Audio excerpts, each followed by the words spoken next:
Sa Caraga Region, mahigpit din na nagpapantay sa mga insidente ng pagkalunod ngayong summer.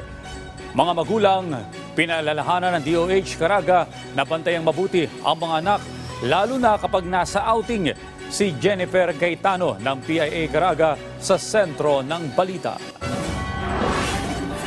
Mas mainit ang panahon ngayon sa Caraga Region dahil na rin sa epekto ng El Nino phenomenon. Kaya naman mas naiengganyo rin ang mga kabataan sa pagpunta sa mga swimming pool o beach resorts para maaliw at makapag-relax. At sa harap niyan, may paalala ang Department of Health o DOH Caraga sa publiko, lalo na sa mga magulang na bantayang mabuti ang kanilang mga anak. Ayon kasi sa kagawaran, may ilang ulat kasi na ang dapat sanay bakasyon ay nauwi sa trahedya tulad na lamang ng bangkang lumubog habang nag-island hopping. According sa atong statistics, drowning ang third leading cause of death worldwide.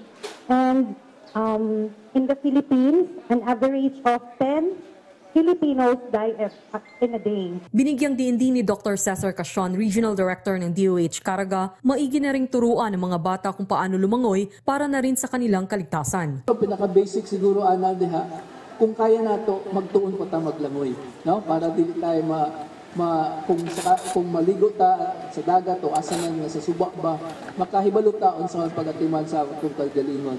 Maliban dito, pinalalahanan din ng ahensya ang mga Karagano na maging health conscious at ugaliing uminom ng tubig at iwasang ma-expose ng matagal sa sikat ng araw, lalo na ngayong El Nino. I-limit lang po nato ang paggawas-gawas nato, ilabi na gyud sa oras nga 10 to 3 p.m. Kini ang panahon nga medyo init gid ang panahon ani, especially sa atong mga senior. Jennifer Peña Gaetano ng Philippine Information Agency Caraga para sa Pambansang TV sa Bagong Pilipinas.